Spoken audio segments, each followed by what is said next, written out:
இன்றைக்கு இருக்க கிறிஸ்தவ சபைகளிலே யூதர்களுடைய விசுவாசம் இருக்கிற கிறிஸ்தவர்கள் இருக்கிறார்கள், சுவிசேஷத்தின் விசுவாசம் இருக்கிற கிறிஸ்தவர்கள் இருக்கிறார்கள்.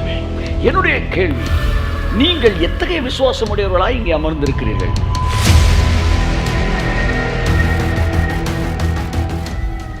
நீங்க போய் சேர வேண்டிய இடம் இதா, ஆனா போக வேண்டிய வழி பிரமாணம் அல்ல, இயேசு. இன்று சபைகளிலே 198 சபைகள் யூதர்கள் விசுவாசம் உடையவர்களாய் அமர்ந்திருக்கிறார்கள்.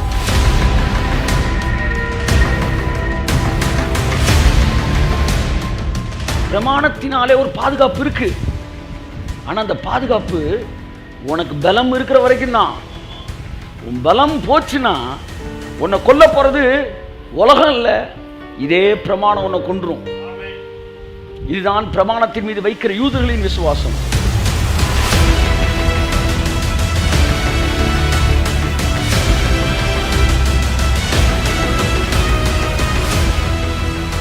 செஞ்சா பலிக்கும் அப்படின்னு இன்னைக்கு சபையில பிரசங்கம் பண்ணா அவர்கள் யூதர்களுடைய மோசையின் ஊழியக்காரர்கள். ஆனால் கர்த்தராகிய இயேசு கிறிஸ்துவை நீ விசுவாசித்தால் இந்த சொல்லப்படுகிற இந்த ஆசீர்வாதங்கள் உன்மீது வந்து உனக்கு பலிக்கும் என்று ஒரு பிரசங்கித்தால் அவர் சுவிசேஷத்தின் விசுவாசத்தை பேசுகிறார்.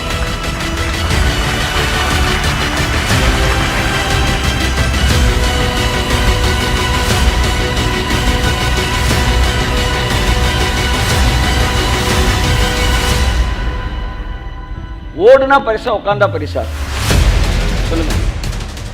இல்ல பொதுவா பந்தயத்துல ஓடுனா பரிசா, உட்கார்ந்தா பரிசா? தப்பு. என்ன பந்தயம்னே கேட்கல நீங்க. ரன்னிங் ரேஸா, மியூசிக்கல் சேரா? ரன்னிங் ரேஸ்ல ஓடுனா பரிசு, மியூசிக்கல் சேர்ல உட்கார்ந்தா பரிசு.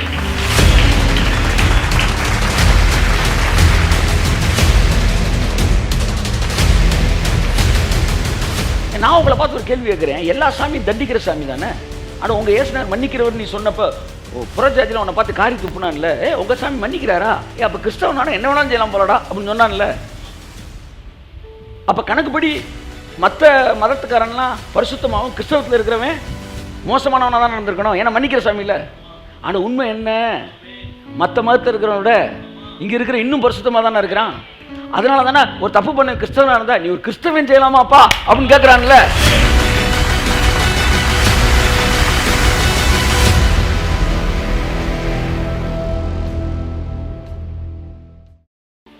வந்திருக்கிறவங்களை ஒவ்வொருவரை நான் வாழ்த்தி வரவேற்கிறேன். புதிதாக்கப்பட வேண்டிய நம்முடைய வாழ்க்கை அல்ல, புதிதாக்கப்பட வேண்டிய நம்முடைய மனம். பைபிள் அப்படி தான் சொல்லுது. நீங்கள் உங்கள் சூழ்நிலையை புதிதாக்க வேண்டும் என்று விரும்புகிறீர்கள், சூழ்நிலையை புதிதாக்கும்படி ஜெபிக்கிறீர்கள். ஆனால் கிறிஸ்துவுக்குள்ளே என்றைக்கு நீங்கள் வந்தீங்களோ அன்னையிலேருந்து நீங்கள் புது சிருஷ்டியாக தான் இருக்கிறீங்க. பாருங்கள், இந்த ஃப்ளாஸ்க்கு இது வாங்கும்போது ஒரு 6 மாதத்துக்கு முன்னாடி இது புதுசு, ஆனால் இப்போ இது பழசு. ஆனால் ஒருவன் கிறிஸ்துவுக்குள் இருந்தால் 6 மாதத்துக்கு முன்னாடி புதுசா, இன்னைக்கு பழசா இல்லை. ஒருத்தன் கிறிஸ்துவுக்குள்ளே இருந்தால் அவன் எப்பவுமே புதுசாகவே இருக்கிறான். ஏன் புதுசாக இருக்குன்னா அவனுக்காக செய்யப்பட வேண்டிய சகலம் செய்து முடிக்கப்பட்டிருக்கிறது. அவன் லைஃபே ரெஸ்ட்டில் தான் போகுது, அதை நீங்கள் மறந்துடவே கூடாது. உங்களுடைய விசுவாசமே இளைப்பாறுதல் தான். நீங்கள் ஞானஸ்தானத்திலே மரித்திருக்கிறீர்கள். ஆகையால் இனிமே நீங்கள் ஒன்றும் செய்ய முடியாது, ஏன்னா நீங்கள் செத்துட்டீங்க. செத்தவனால் என்ன செய்ய முடியும்? சூழ்நிலையை மாற்றுவதற்காக போராட வேண்டிய அவசியம் எனக்கு இல்லை, ஏனென்றால் நான் மரித்தவன். ஆமாம், கிறிஸ்துவுக்குள்ளாக தேவனால் உயிர்ப்பிக்கப்பட்டிருக்கிறேன். அதனால் சூழ்நிலைகளை நான் மாற்ற வேண்டிய ஒரு கட்டாயத்தில் இல்லை. அவைகள் எல்லாம் 2000 வருஷங்களுக்கு முன்பாகவே மாற்றப்பட்டு இருக்கிறது. அந்த மாற்றப்பட்ட சூழ்நிலை என் வாழ்க்கையிலே கட்டவிழ்க்கப்படுகிறது. ஆகவே இந்த நாள் நல்ல நாள், ஒரு நாள் நல்ல நாள், ஒரு நாள் கெட்ட நாள்னு கிறிஸ்துவுக்குள்ளே இருக்கிறவனுக்கு கிடையவே கிடையாது. ஏன்னால் ஜீவனுள்ள நாள் எல்லாம் எருசலேமின் வாழ்வை காண்பேன். ஸோ நல்ல நாள் கெட்ட நாள்னு இல்லாதனால தீர்க்க தரிசனம், சொப்பனம், எச்சரிப்பு அப்படின்ற ஒரு ஏரியாவை இங்கே தேவைப்படாத ஒரு இடத்துக்கு வந்துடணும். ஏன்னா தீர்க்க தரிசனங்கள் ஒழிந்து போகும். எப்போ? நிறைவானது வரும்போது. அந்த நிறைவானது வந்துருச்சு, அதனால் குறைவானது ஒழிந்து போகக்கூடிய ஒரு இடத்துல நாம் இருக்கிறோம். ஆனாலும் இன்றைக்கும் குறைவில் இருக்கிறவர்களுக்கு அவைகள் தேவைப்படுகிறது. அது ஒரு பக்கம் அந்த வேலை நடந்துக்கிட்டு இருக்கு. ஆனால் நிறைவுக்குள்ளே நீங்கள் வந்துட்டீங்கன்னா, முடிக்கப்பட்ட வேலைக்குள்ளே வந்துட்டீங்கன்னா, புதிய எருசலேமுக்குள்ளே நீங்கள் வந்துட்டீங்கன்னா, தீர்க்க தரிசனங்கள் இவைகளுக்கெல்லாம் அப்பாற்பட்ட ஒரு இடத்துக்கு நீங்கள் வர்றீங்க. என்னன்னா, எனக்கு ஆபத்தை வர வேண்டியதை காட்டுவதற்கான ஒரு தீர்க்க தரிசனம் தேவைப்படுகிறது. ஆனால் ஆபத்தே இல்லாத ஒரு இடத்திற்கு நீங்கள் புதிய எருசலேமுக்குள்ளே வரும்போது வருகிறீர்கள். ஸோ ஜீவன் உள்ள நாள் எல்லாம் எருசலேமின், ஜெருசலோம் அப்படின்னா ஷாலோம்னா என்னது? சமாதானம். ஜீவனுள்ள நாளெல்லாம் எருசலேமின் வாழ்வை காண்பீர்கள்.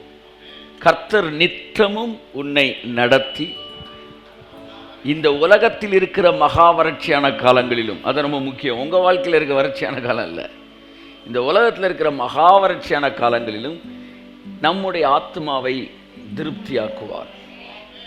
ஆகவே 365 டேஸ், 365 நாட்களும் நான் ஆசீர்வதிக்கப்பட்டவனாய்த்தான் இருப்பேன். ஆமென் சொல்லுவோம். இந்த உலகத்தை அனுபவிப்பதற்காக பாடின மாதிரி, இயேசு எந்தன் வாழ்வின் பலனானா, எனக்கென்ன ஆனந்தம், இந்த உலகத்தை நீர் படைத்தீர், எல்லா உரிமையும் எனக்களித்தீர். இந்த உலகத்தை நீர் படைத்தீர், எல்லா உரிமையும் எனக்களித்தீர். உம் நாமமே தழைத்தோங்க நான் பாடுவேன் உமக்காக. எந்த இதயமே உமை பாடும், எந்த நினைவுகள் உமதாகும். நோட்டை கண்டுபிடிச்சாமே.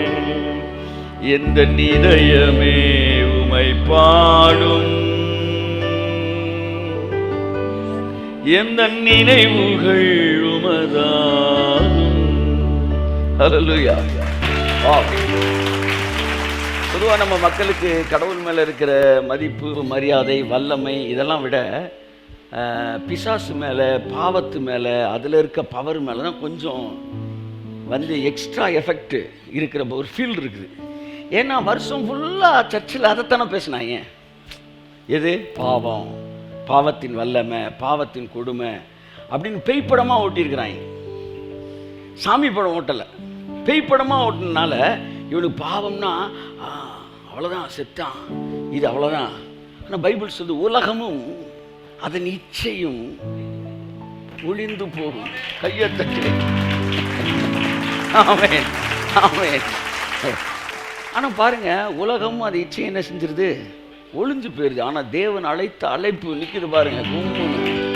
ஆனால் நம்ம மக்களுக்கு பாவத்து மேலாம் ஒரு நம்பிக்கை இல்லை.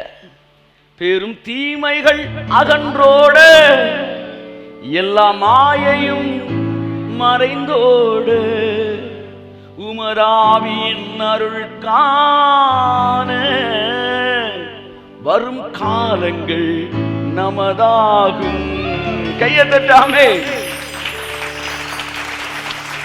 நீ அவரை பார்த்துக்கிட்டே இருந்தீங்கன்னா எல்லாமே மறைஞ்சிரும் சார், எல்லாமே மறைஞ்சிரும். நீங்கள் இப்போ பிரச்சனையை பார்த்துக்கிட்டே இருக்கிறீங்களே, பிரச்சனையை விட்டுருங்க, அவரை பாருங்களேன், கொஞ்ச நேரத்தில் பிரச்சனையே மெல்ட் ஆயிரும். நாளைக்கு நடக்க வேண்டிய அற்புதத்துக்கு கூட இன்னைக்கு ஒரு டோக்கன் மிரக்கல் பண்ணுவார் உங்களுக்கு. அதாவது பிழைப்புக்காய் நாம் வரவில்லை, செய்தி அழைப்புக்காக கொடுக்கப்படுகிறது. ஆகவே அவர் சமூகத்தில் உட்காந்துட்டு நீங்கள் உட்காந்துட்டு போனாலே நீங்கள் போகிறப்போ உங்கள் பிரச்சனைலாம் இருக்காது. கைத்தட்டுங்க ஒரு காமே. தொடர்ந்து அவருடைய சமூகத்தில் அமர்ந்திருக்க ஆமாம், எல்லா மாயையும் மறைந்தோடு. அதான் சொல்கிறேன், Christian life is not a changed life, it is an exchanged life.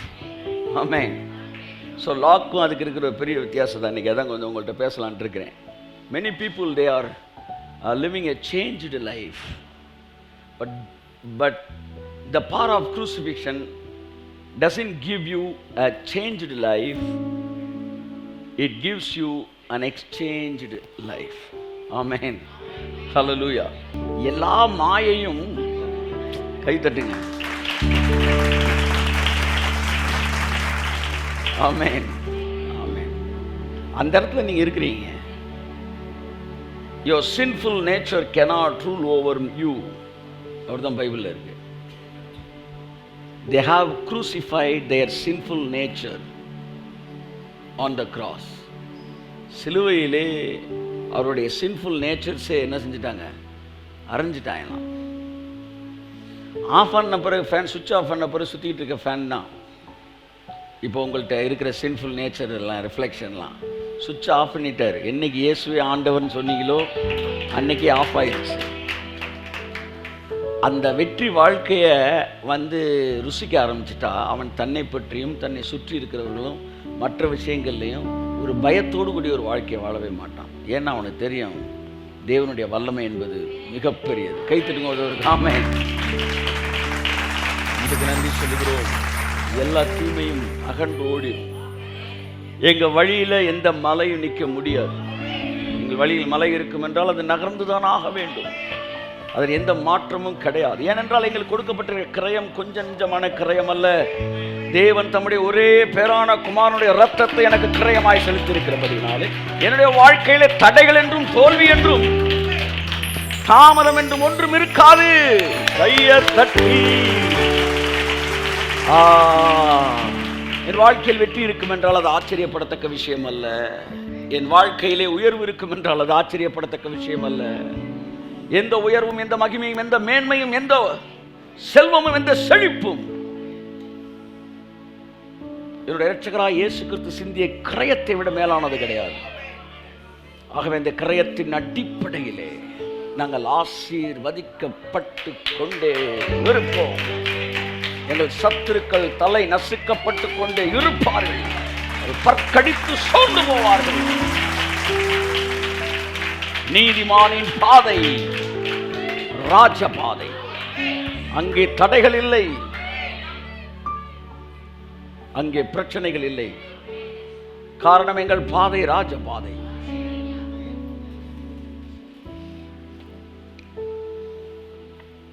விசுவாசிக்கிற எவர்களுக்குள்ளும் எவர்கள் மேலும் அது கிரியை செய்கிறது, அது பலிக்கிறது, வித்தியாசமே இல்லை. இயேசு கிறிஸ்துவின் நாமத்தில் ஜெபிக்கிறோம் ஜீவனுள்ள நல்ல பிதாவே. கரங்களை தட்டி கர்த்தருக்கு நன்றி சொல்லு. ஹல்லேலூயா. மறுபடியும் உங்களை நான் வாழ்த்தி வரவேற்கிறேன் இயேசு கிறிஸ்துவின் நாமத்தினாலே. கர்த்தர் உங்களை ஆசீர்வதிப்பாராக. பவுல் சொன்னது போல நாம் விதைக்கும் போது விதையை விதைக்கிறோம். அந்த விதையிலிருந்து ஒரு மேனி புறப்படுகிறது. அந்த மேனி என்பது மரம். அது ஆலமரமாக இருக்கலாம், வேப்ப மரமாக இருக்கலாம், அரச மரமாக இருக்கலாம், புளிய மரமாக இருக்கலாம். ஆனால் விதைக்கும் போது நாம் மேனியை விதைக்காமல் விதையே விதைக்கிறோம். விதை விதைக்கப்பட்ட போது அந்த விதையிலிருந்து மேனி புறப்பட்டு வருகிறது. என் அன்புக்குரியவர்களே, அப்படித்தான் தேவனுடைய வார்த்தை விதைக்கப்படும் போது அந்த வார்த்தைக்குள்ளார்ந்து மேனி என்கிற தேவனுடைய மறுரூபமும் ஆசீர்வாதமும் நம்முடைய வாழ்க்கையிலே விருட்சமாக எழும்புகிறது. எந்த விதமான மேனி எழும்புகிறது என்றால், எந்த விதமான விதையை விதைக்கிறோமோ அந்த விதமான மேனி எழும்புகிறது. வானத்துக்குரிய மேனி உண்டு, பூமிக்குரிய மேனி உண்டு. பூமிக்குரிய விதைகளை விதைக்கும் போது அவர்கள் வாழ்க்கையில் பூமிக்குரிய மேனிகள் எழும்புகிறது.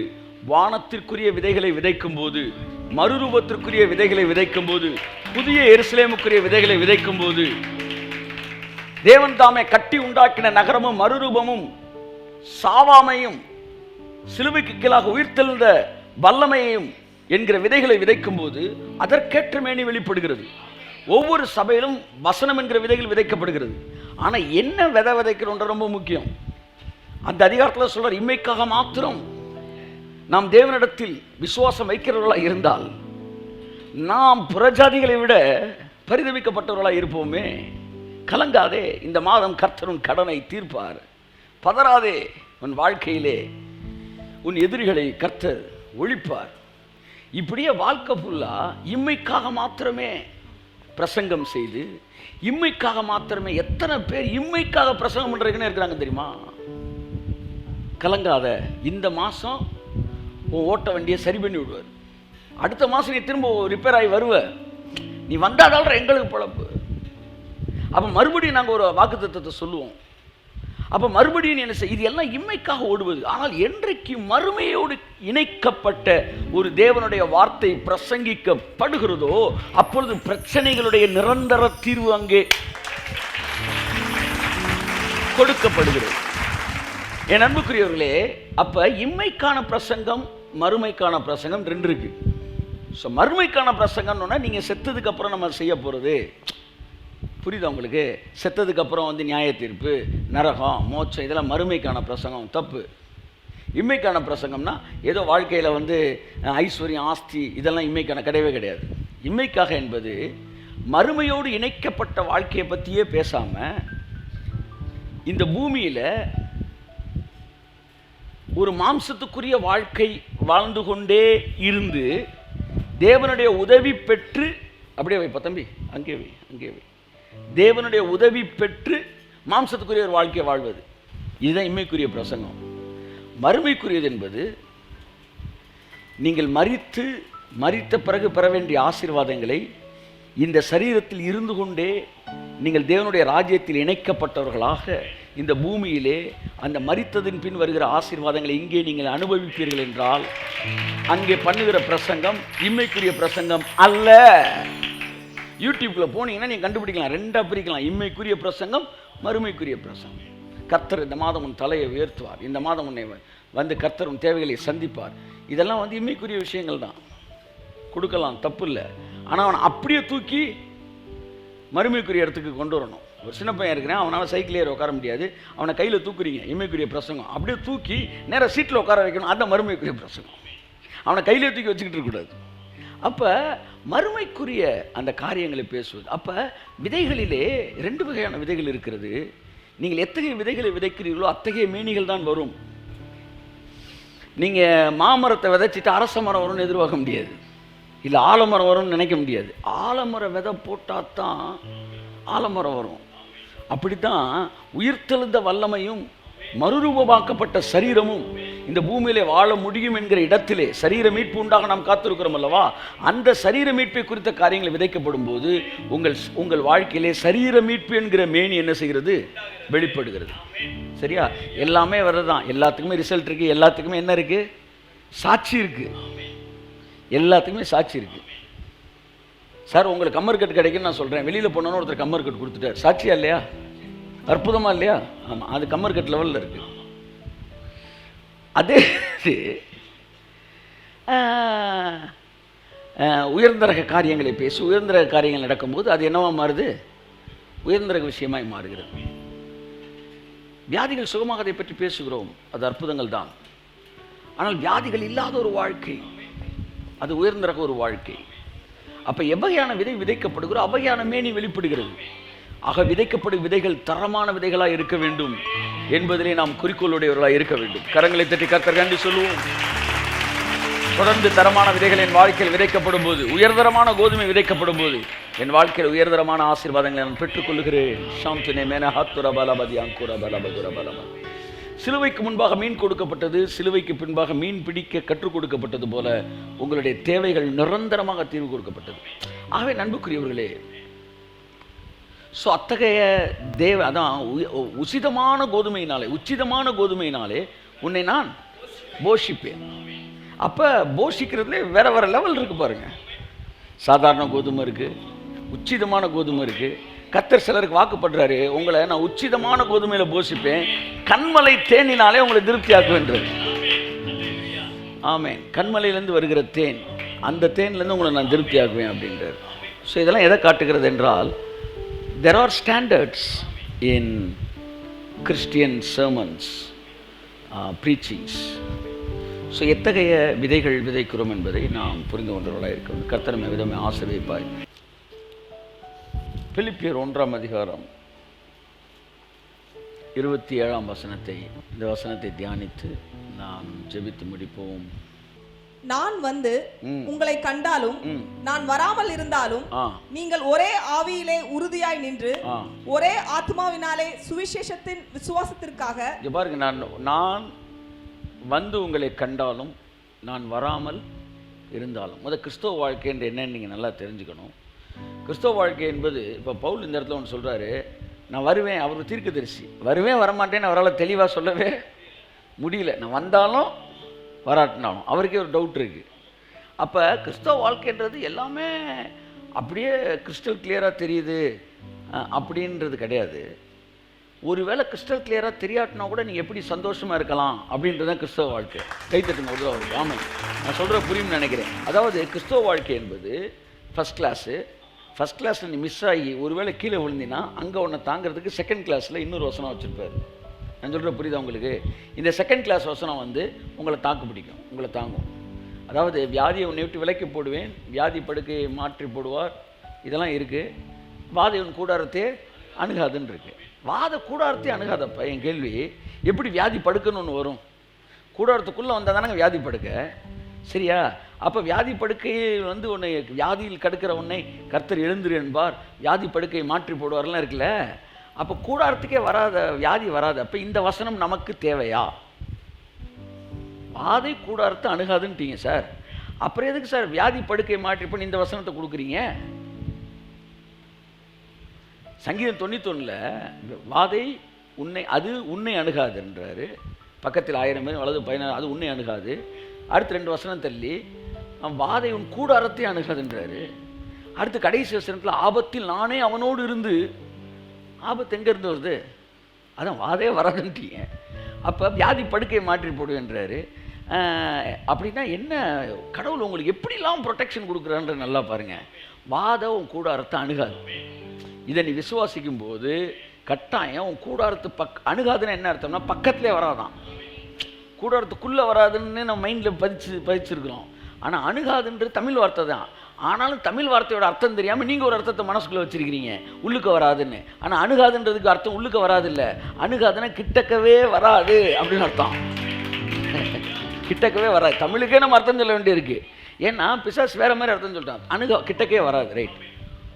அப்போ இந்த வார்த்தையை விசுவாசிக்க நீ தவறி, அதை நம்புவதற்கு தவறி, ஒருவேளை வாதம் உள்ளே வந்துருச்சுன்னா என்னப்பா நான் வந்து வராதுன்னு சொன்னேன், அதை மீறிட்ட, அதை விசுவாசிக்க தவறிட்ட, அதனால் உள்ளே வந்துருச்சு, நீ ஒன்றும் பண்ண முடியாதுன்னு சொல்லாமல் பரவாயில்ல வந்துருச்சா வியாதி படுக்கை மாற்றி போடு.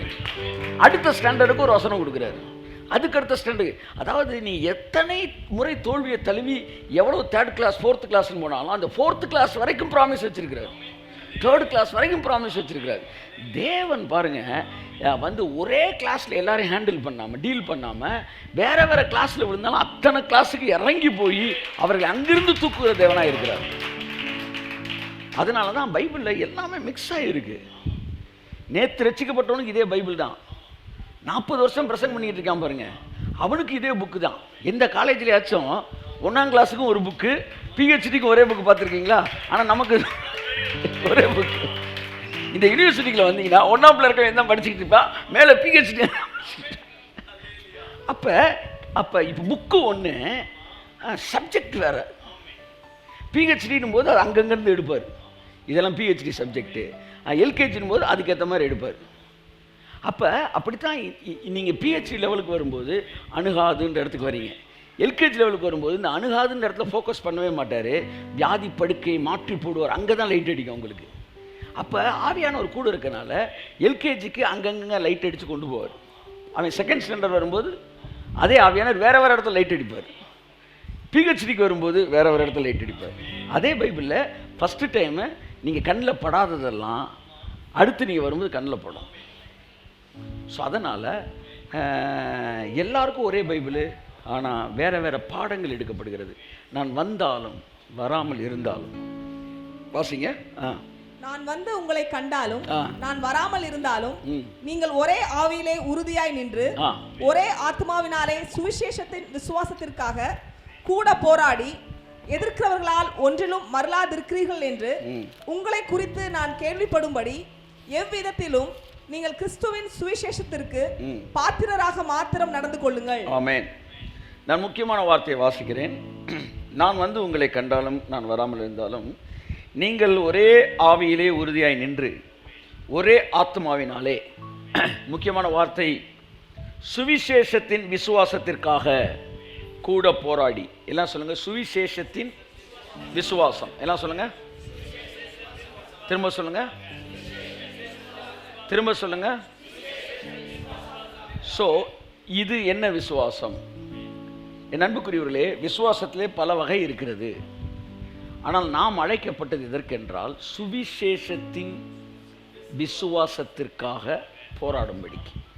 யூதர்களிடத்தில் இருந்த விசுவாசம் வேறு, கிறிஸ்தவர்களிடத்தில் இருந்த விசுவாசம் வேறு.